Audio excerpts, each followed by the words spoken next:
Во функција на последната седница на Советот на општина Кочани за 2019 година, за утре се закажани 4 комисиски расправи. Најобемна работа ќе имаат членовите на Комисијата за финансии, буџет и локален економски развој,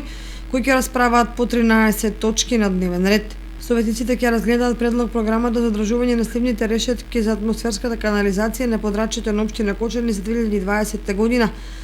давање согласност на одлука за промена на платите на вработените во комуналното јавно претпријатие Водовод и предлог буџетот на општина Кочани за 2020 година и планот за јавни набавки за наредната година. Комисијата за култура, образование и спорт и права на децата на дневен ред има 3 предлог точки, од кои ќе разгледаат предлог програмата за култура на општина Кочани за 2020,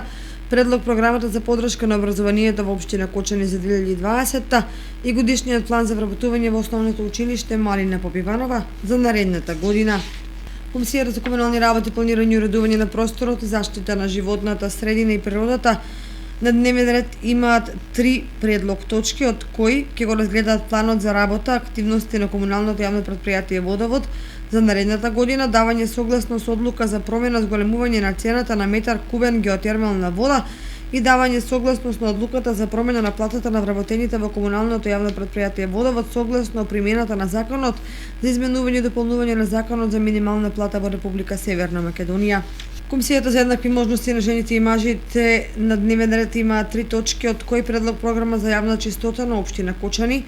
предлог буџетот на општината за 2020 и планот за јавни набавки на општина Кочани за 2020 година. 34-та седница на Советот на општина Кочани е закажана за во четврток со почеток во 9 часот.